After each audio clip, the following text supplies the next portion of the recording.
দর্শক শুভ সন্ধ্যা সবাইকে, আশা করছি ভালো আছেন। আজকে তানভীর ভাই এসছে আমার সাথে আড্ডা দিতে। বিষয়টা একটু উল্টা হয়ে যাচ্ছে, ওনার শুরু করার কথা, বাট শুরু করছি আমি। ব্যাক টু ইউ তানভীর ভাই। হ্যাঁ, কি অবস্থা, কেমন আছেন? এই তো আছি, ভালো আছি আলহামদুলিল্লাহ। আপনি? আমিও মোটামুটি ভালো আছি। নার্ভাস ছিলেন? খুবই নার্ভাস ছিলাম, কারণ কথা বলে অভ্যস্ত। আমি ক্যামেরার সামনে খুবই আনইজি ফিল করি, আমার নার্ভাসনেস থাকে। যদিও মানুষ আমাকে ক্যামেরার সামনে দেখে অভ্যস্ত, তারপরে আমি বলি আমি এখনও ভয় পাই। একটা আলাদা, একটা অন্যরকম ক্যামেরা ভীতি আমার আছে। আমি যখন একা একা থাকি তখন ডিফারেন্ট কেস, অনেকবার চাইলে রিটেক দেওয়া যায়, কিন্তু যখন আপনারা সামনে আছেন একটু তো নার্ভাস। তার মানে কি কন্টেন্ট বানানোর সময় আপনি অনেকবার রিটেক দিতে থাকেন? হ্যাঁ, অনেকবার হয়। ও আচ্ছা, ঠিক আছে। আপনাকেও শুভ সন্ধ্যা এবং আমন্ত্রণ জানাচ্ছি আজকে আড্ডায়। দর্শক, সময় টেলিভিশনের বিনোদন আড্ডায় আপনাদের সবাইকে স্বাগত জানাচ্ছি। আমি তানভীর হাসান। দেখতে পাচ্ছেন আমার সঙ্গে আজ উপস্থিত আছেন মেরিন অফিসার আব্দুল্লাহ হিল মারুফ। তিনি জাহাজে করে ঘুরছেন, সমুদ্র দেখছেন, দুনিয়ায় ঘুরছেন এবং আমাদেরকেও দেখাচ্ছেন। কিন্তু আমার মাথায় অনেক প্রশ্ন আছে। আই থিঙ্ক এই প্রশ্নগুলো আপনাদের মাথায়ও ঘুরে। সেই প্রশ্ন উত্তরগুলো জানবো, আড্ডাও দেবো, আশা করি ভালো লাগবে। সঙ্গে থাকুন। আচ্ছা, এই যে আপনি সাগরের মানুষ, অনেকদিন সাগরে ছিলেন, সাগর ছেড়ে এখন তীরে এসেছেন, সাগরকে কি মিস করছেন? এখন তো মিস করছি। এখন অলরেডি আমার আসা 3.5 মাসের বেশি হয়ে গেছে। সো এখন ডেফিনেটলি মিস করছি। যখন সাগরে থাকি তখন খুব বেশি মিস করি না, তখন দেশে কখন যাব সেই অপেক্ষায় থাকি, দেশ মিস করি। বাট এখন আসার পরে যখন দেখছি 3.5 মাস হয়ে গেছে, ট্রুলি এখন সাগর মিস করতেছি। মনে হচ্ছে যে কখন আবার ফেরত যাব। তো কখন যাচ্ছেন আবার সাগরের জীবনে যাবেন এবং আমাদেরকে আবার সাগর শীঘ্রই দেখাবেন? যাওয়া হচ্ছে না, শীঘ্রই যাওয়া হচ্ছে না, কারণ I have some other plan. আমি সামনে জানুয়ারিতে, ইফ এভরিথিং গোজ ওয়েল, আমি একটু দেশের বাইরে যাব।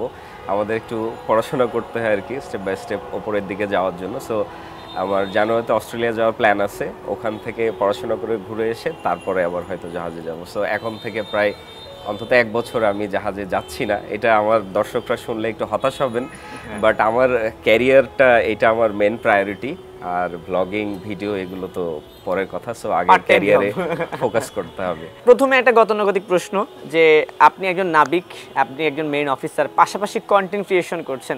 মানে কবে থেকে, কখন, কিভাবে মনে হলো যে আমার এই যাত্রাটা আমি কন্টেন্ট আকারে মানুষের সঙ্গে শেয়ার করতে পারি? কিভাবে আসলেন এই জগতে? আচ্ছা, কন্টেন্ট, এটা আমি আগেও বলছি। এইটা বেসিক্যালি মানে আমার মাথায় আসছে কখন, যে সমুদ্রের জীবনটা তো একটা আনসিন লাইফ। আপনি চাইলে ওখানে যে দেখতে পাবেন না, বা মানুষ এখান থেকে দেখা সম্ভব না, ওইটা একেবারে আইসোলেটেড। তো আমরা যখন দেশে আসি জাহাজ থেকে, তখন বিভিন্ন ধরনের প্রশ্ন আসে। বিভিন্ন মানে যার সাথে দেখা হোক না কেন, মানুষ প্রশ্ন করে যে ওখানে কি খায় না খায়, কিভাবে চলে, এক দেশ থেকে আরেক দেশ যেতে কতদিন লাগে, নানান ধরনের প্রশ্ন আসে। তার মধ্যে একটা খুব কমন প্রশ্ন হচ্ছে যে যখন ঝড় হয় তখন ওখানে কি হয়। তো এই প্রশ্নটা থেকে আমার ব্যাক ইন 2021, 2021-এ আমি প্রথম, আমরা তখন আটলান্টিকে ছিলাম আর কি।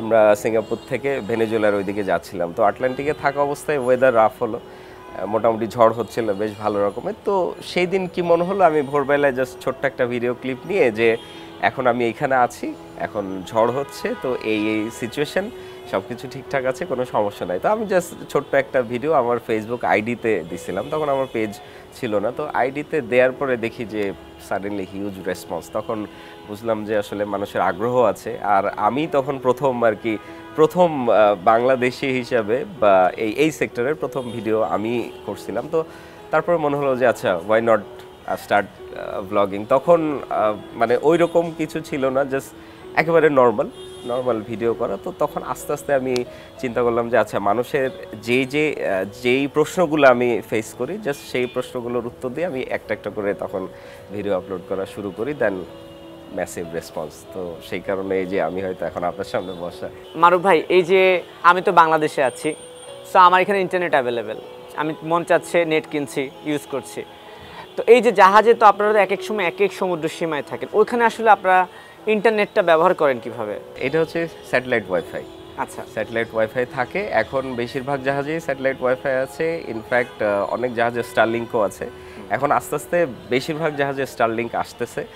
তো স্যাটেলাইট ওয়াইফাই অনেক স্লো, ওখান থেকে ভিডিও আপলোড দেওয়া খুবই ডিফিকাল্ট। বাট তারপরেও কোনো রকম আর কি, যে 2-2.5 মিনিটের একটা ভিডিও লো ফরম্যাটে আমি চাইলে 4K ভিডিও আপলোড করতে পারি না, এটা সম্ভব না। সো একদম মিনিমাম রেজুলেশনে ভিডিওগুলো আপলোড করতে হয়, কষ্ট হয়, বাট তারপরেও দেখাচ্ছে 2-3 দিনে হয়তো একটা ভিডিও আপলোড দিলাম এইরকম। তো স্যাটেলাইট যে স্যাটেলাইটের মাধ্যমে যে আপনার ইন্টারনেট ইউজ করেন অনেক দামি থাকে না, মানে দামটা তো অনেক বেশি থাকে আমার ছিল, কেমন দামি? হ্যাঁ, ওইটা বেশ এক্সপেন্সিভ আমার জানা মতে। আমার জাহাজে যেটা ছিল এর আগে, এটা তো আসলে ওইভাবে এক্সপোজ হয় না, তো আমি একজনের মাধ্যমে জানছিলাম যে ওটা মান্থলি বিল আসতো হচ্ছে $3000। $3000 মানে পুরো একটা জাহাজের জন্যই? হ্যাঁ। সেখান থেকে হয়তো বা একটা নির্দিষ্ট লিমিটেশনে না, আপনারা ওইটা হচ্ছে আনলিমিটেড। যেমন আমাদের ক্যাপ্টেন সাহেব, চিফ ইঞ্জিনিয়ার, ওনাদের দুইজনে আনলিমিটেড। তারপরে পরের র্যাঙ্ক থেকে আমাদের হয়তো 5 GB দেয়া হতো বা 10 GB দেয়া হতো, বাকিদের আরো রেস্ট্রিকশনস ছিল। তো এইভাবেই ম্যানেজ করা হয় আর কি। আমি তো একটা মানে টেনশনে পড়ে গেলাম, 5 GB দিয়ে তো আমার কিছুই হয় না। সেখানে হয়, আপনি যখন ওইরকম সিচুয়েশনে পড়বেন না, তখন আপনার কাছে 1 MB ইম্পর্টেন্ট। জাস্ট কি হয় যে আচ্ছা ঠিক আছে একটু কথা বলি, 1 মিনিট 2 মিনিট কথা বলে রেখে দিই। যতভাবে ডেটা সেভ করা যায়। যেমন আমি ওই রকম সিচুয়েশনে আমার আইফোন ব্যবহার করি না, আমি একটা অ্যান্ড্রয়েড, একদম নর্মাল একটা অ্যান্ড্রয়েড ব্যবহার করি যেন ডেটা খুব কম খরচ হয়। তো এইভাবে ম্যানেজ করতে হয়।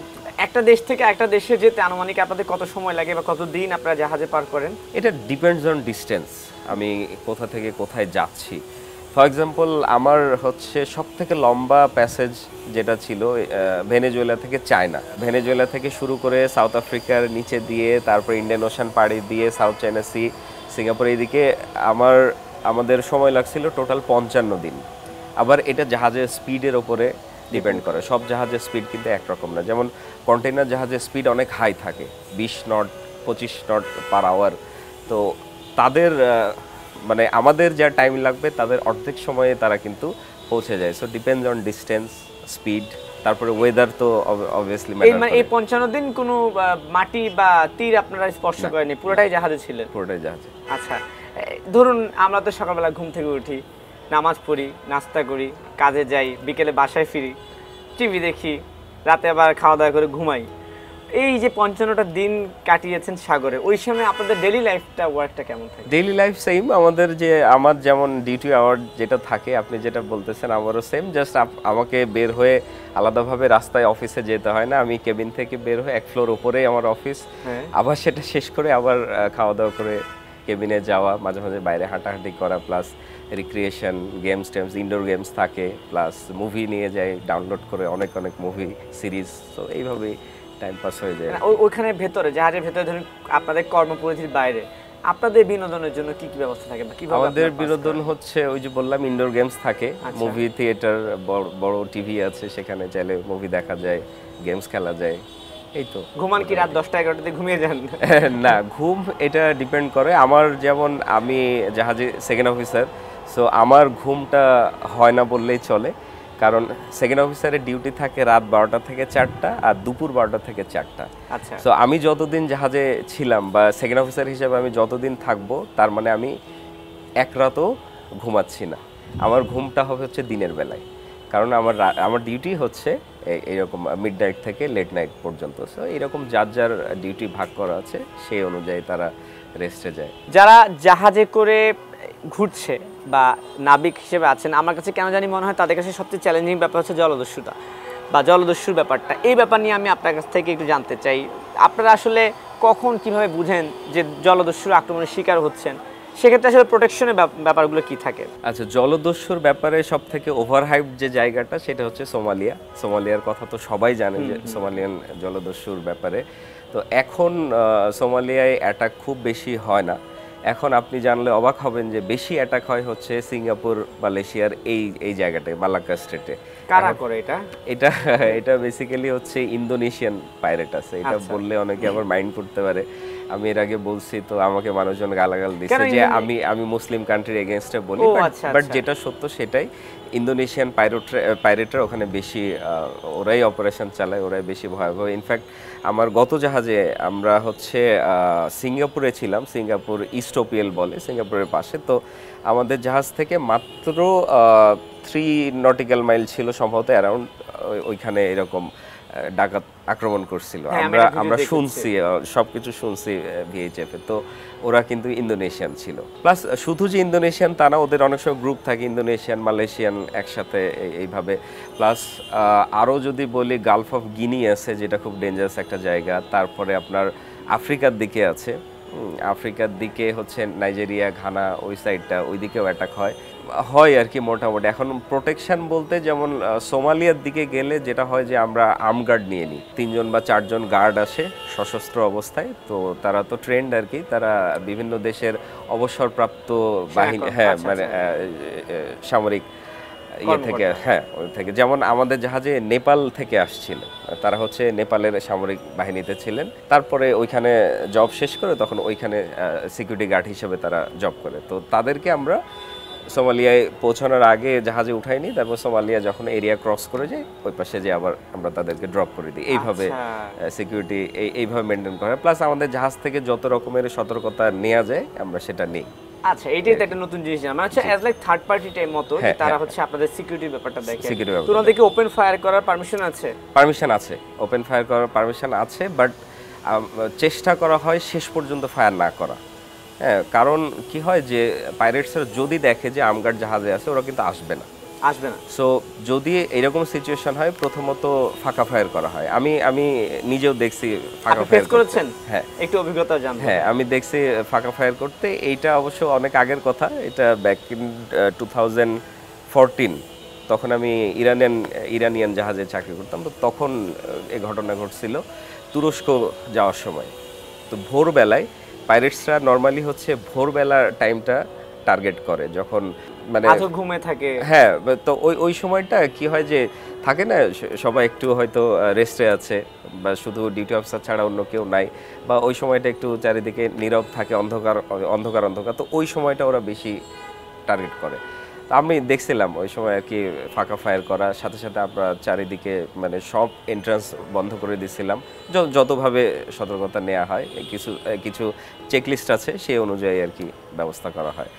এই তো পাইরেটস এখন আমি যদি কম্পেয়ার করি, আপনি ইনফ্যাক্ট রাস্তাঘাটের কথা যদি ভাবেন, যেমন রাস্তাঘাটে তো ডাকাতি হয়, ছিনতাই হয়। হ্যাঁ, ছিনতাই হয়। এটা যেমন স্বাভাবিক হতে পারে, জাহাজেও তেমনই এটা হতেই পারে।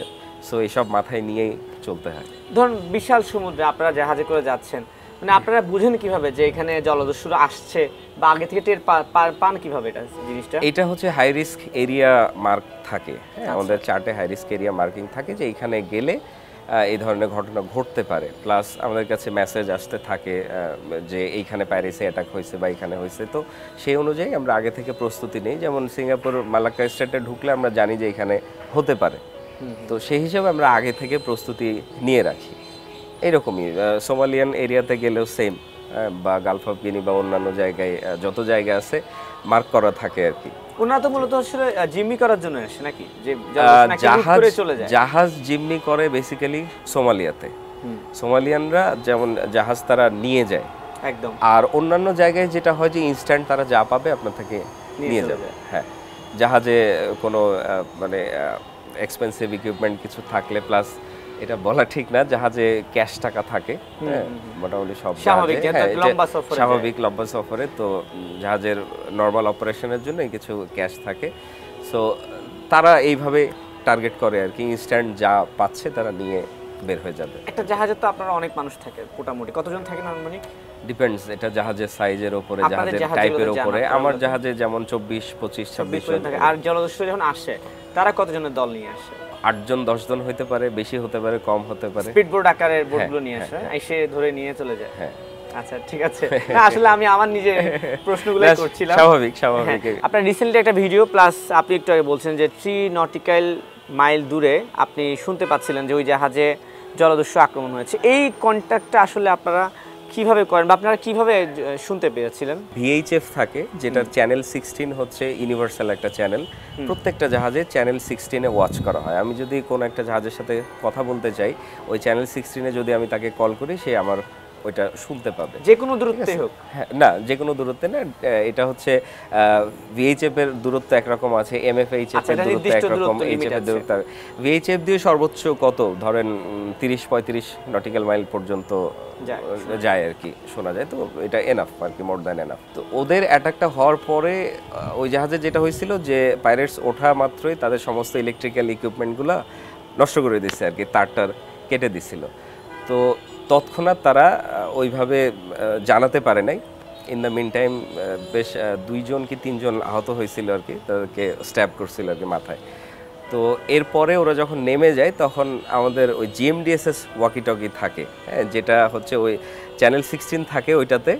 তো ওইটা কি হয়, ওইটা হচ্ছে পোর্টেবল ওয়াকি টকি। তো ওইটা তো তার কাটার কিছু নাই, ওইটা একটু হাইড করা থাকে অনেক সময়, বা ওরা হয়তো খেয়াল করে নাই। তো ওই ওয়াকি টকিতে পরে হচ্ছে অ্যানাউন্স করে যে এই ব্যাপার, তাদের অ্যাসিস্ট্যান্স দরকার। পরে দ্রুত হচ্ছে রেস্কিউ বোট যে যারা আহত ছিল তাদেরকে হসপিটালে নিয়ে গেছে। কারা রেস্কিউ করলো? ওখানে আপনার মালয়েশিয়ান অথরিটি বা সিঙ্গাপুর অথরিটি, মানে ওখানকার যে দেশের জলসমুদ্র বা সীমানা তারা, যেমন বাংলাদেশে যদি হয় তাহলে বাংলাদেশ অথরিটি অবশ্যই হেল্প করবে। ধরুন আমরা টাইটানিক জাহাজ দেখেছি, বরফের সঙ্গে বা ধাক্কা লেগে ফুটো হয়ে গেছে, ডুবে গেছে। আপনাদের জাহাজের ক্ষেত্রে তো আমরা শুধু জলদস্যুর কথা শুনি, কিন্তু এই ধরনের কোনো সমস্যা কখনো আপনি ফেস করেছেন? না, এই ধরনের সমস্যা এখন খুব একটা হয় না। এইটা হয় না এই কারণে যারা ওইদিকে যায়, মানে যেখানে আইস থাকে, যেমন বেশি আইস থাকলে আইস ব্রেকিং জাহাজ আলাদা টাইপ থাকে আর কি, তাদের ক্লাস আলাদা থাকে। আর এখন টেকনোলজি অনেক ভালো, সো মোটামুটি বোঝা যায় কি আছে না আছে। আরেকটা বিষয় আমি দেখেছি, এত বড় বড় ঢেউ, সাধারণত অনেক বড় বড় যখন ঝড় আসে দেখি যে অনেক বড় বড় ঢেউ আসছে, কিন্তু আপনাদের জাহাজগুলো আসলে অনেক স্ট্রংলি ফেস করে সামনের দিকে আগাতে থাকে, ডুবে যায় না আর কি অনেকটা? ভয় লাগে না তখন ব্যাপারগুলো যদি একটু আমাদেরকে ভেঙে বলতেন? না, ভয়ের কিছু নাই, কারণ জাহাজের স্ট্যাবিলিটি, জাহাজ ঢেউয়ের কারণে যে ডুবে যাবে এটা সচরাচর হয় না, এটা হবে না। আর যদি বড় ঢেউ হয় তাহলে সেক্ষেত্রে আমাদের কিছু ম্যানুভারিং টেকনিক আছে। এটা যিনি ক্যাপ্টেন থাকেন, হি ইজ দ্য বস, তো উনি এক্সপার্ট, উনি জানেন। সেক্ষেত্রে আমরা কোর্সটা একটু চেঞ্জ করে দিই, হ্যাঁ, যেন ধাক্কাটা একটু কম লাগে। তো এইরকম বিভিন্ন টেকনিকে আর কি অনেক সময় স্পিড আপ করা হয়, বা যদি প্রয়োজন হয় দেখা যাচ্ছে আমরা ঢেউটা একেবারে জাহাজের সামনে নিচ্ছি যেন আমাদের হেডে আসে, বা আমাদের অ্যাস্টার্নে নিচ্ছি যে জাহাজ ধাক্কাটা সাইড থেকে না লাগুক। সাইড থেকে লাগলে কি হবে, রোলিং পিচিং বেশি হবে, সেক্ষেত্রে ক্যাপসাইজ হওয়ার একটা সম্ভাবনা থাকে। তো এইভাবে মানে অবস্থা বুঝে ব্যবস্থা আর কি, সেই কারণেই ক্যাপ্টেন, সেখানে ক্যাপ্টেন মানে সব হচ্ছে ক্যাপ্টেনই সামনে নেয় আর কি। আচ্ছা মারুফ ভাই, এবার আরেকটা ভিডিও মনে আমরা দেখেছিলাম যে আপনি দেখেছিলেন যে যখন ঝড় হয় তখন আপনারা কিভাবে ঘুমান। আমি দেখেছিলাম যে মানে আপনি ধরে ধরে ঝুলছিলেন।